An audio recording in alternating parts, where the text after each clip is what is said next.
Nous allons étudier les calques dans cette vidéo sur l'application AutoCAD. Quand nous créons un nouveau dessin, que ce soit par cette icône ou bien par cette icône ou bien encore par fichier nouveau,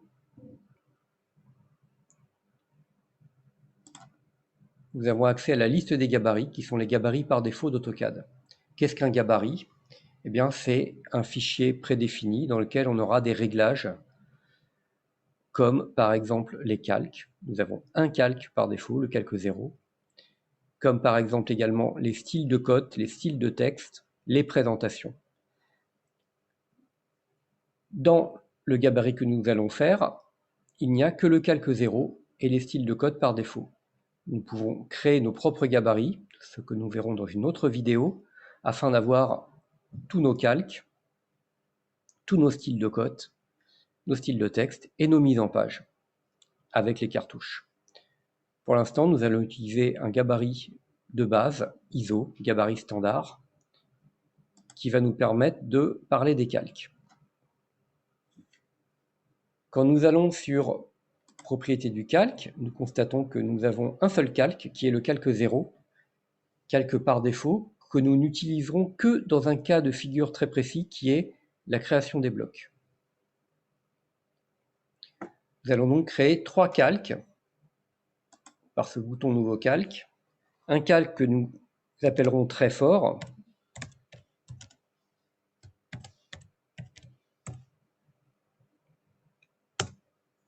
un calque que nous appellerons très fin,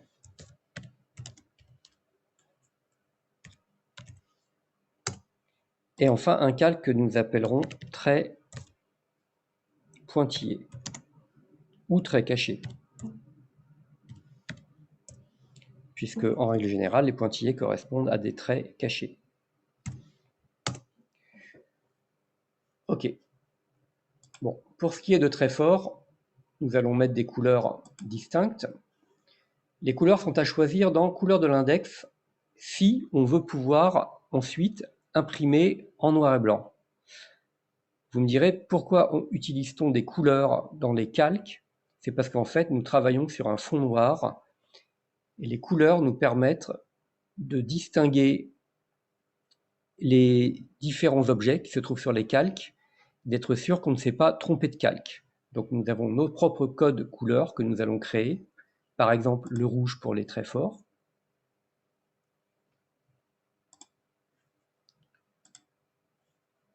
le vert pour les traits fins,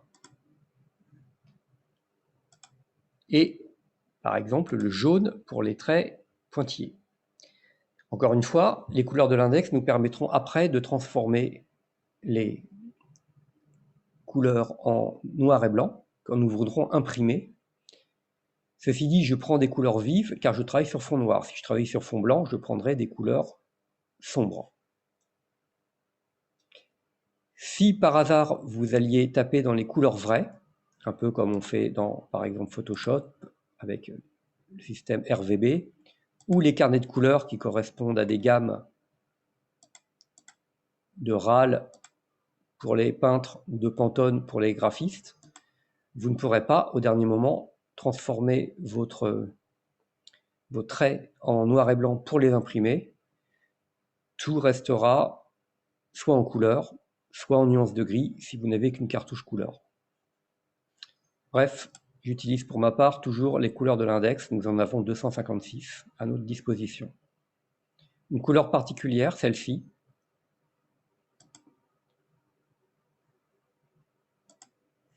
s'appelle blanc, mais elle est noire sur fond blanc et blanche sur fond noir. Donc j'avais dit que je prenais la couleur jaune pour les pointillés. Le deuxième paramètre à prendre en compte, c'est le type de ligne.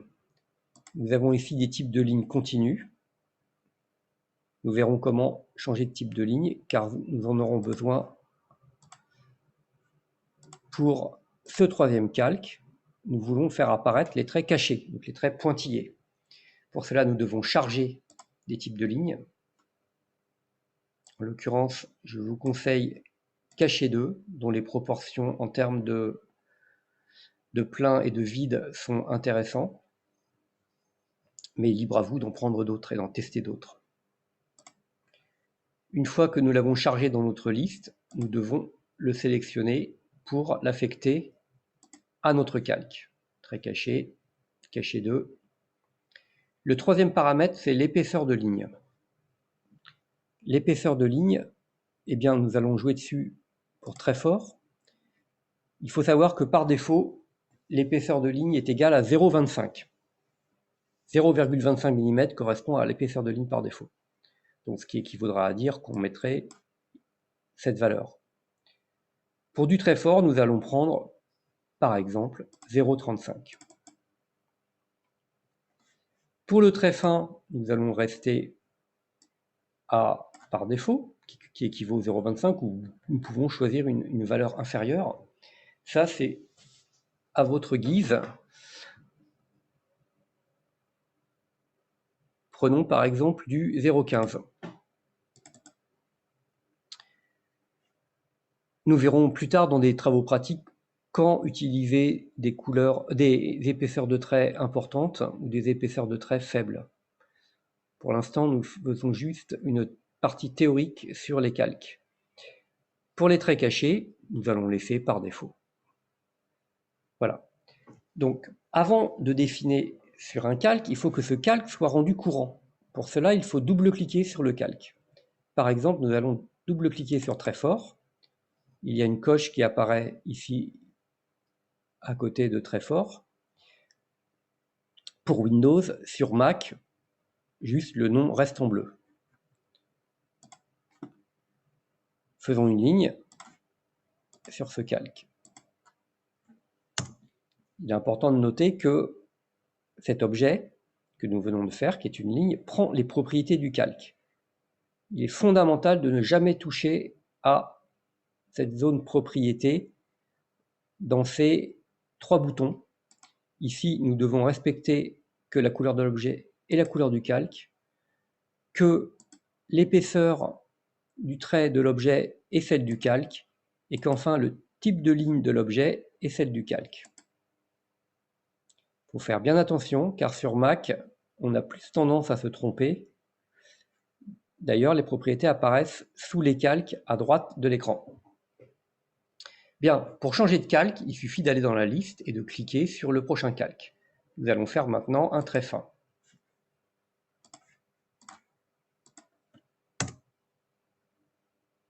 Encore une fois, toutes les propriétés sont réglées par défaut à du calque.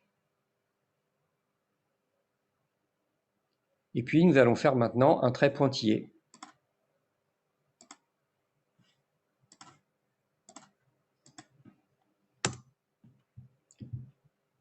Voilà. Bon, en termes de couleur, la différence est flagrante. En termes de type de ligne, elle l'est également, puisque les pointillés apparaissent quand on zoome en tournant sur la molette. En termes par contre d'épaisseur, rien n'est flagrant, les traits ont l'air d'avoir tous la même épaisseur.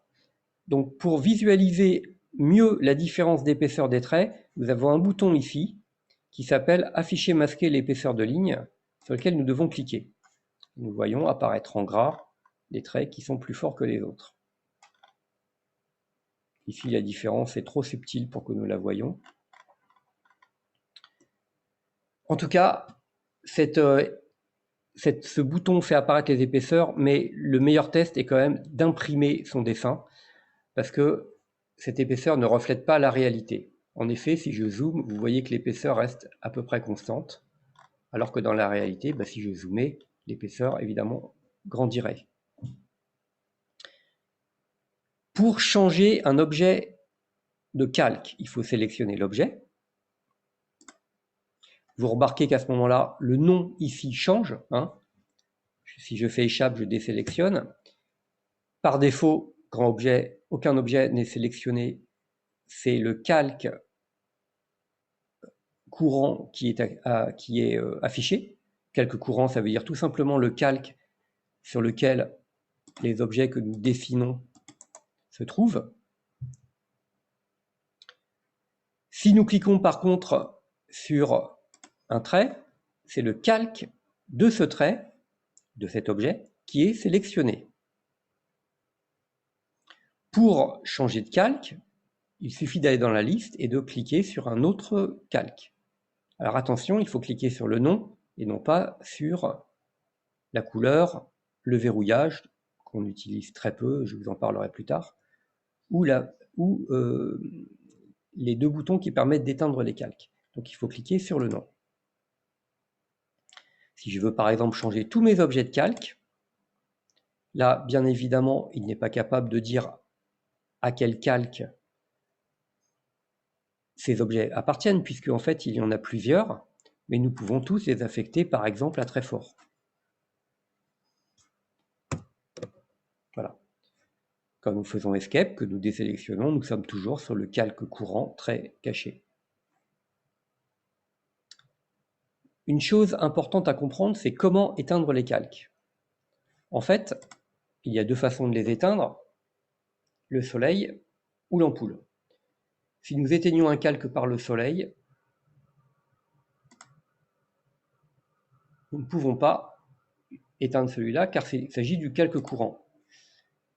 Nous devons donc éteindre d'autres calques. Alors ce que nous allons faire, c'est que nous allons remettre des objets sur différents calques.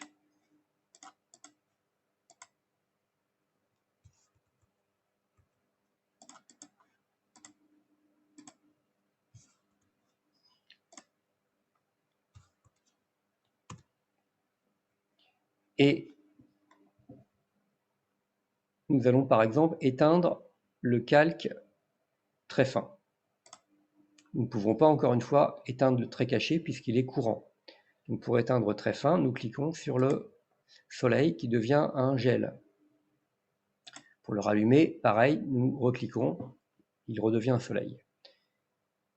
La même chose s'opère quand nous cliquons sur l'ampoule. Si nous voulons éteindre très fort, pareil. Je conseille d'utiliser tout le temps le soleil parce que ça libère de la mémoire sur le dessin. Quand on a des très gros dessins, le dessin est plus facile à manipuler en termes de zoom ou en termes de déplacement. Alors, le zoom se fait avec la molette de la souris, le déplacement se fait en appuyant sur la molette de la souris et en déplaçant sa souris. Par contre, le zoom, c'est en tournant la molette dans un sens ou dans l'autre. Très bien, nous avons fini donc sur cette explication très succincte des calques. Et nous reviendrons dans des travaux pratiques sur leur utilisation pratique. Voilà.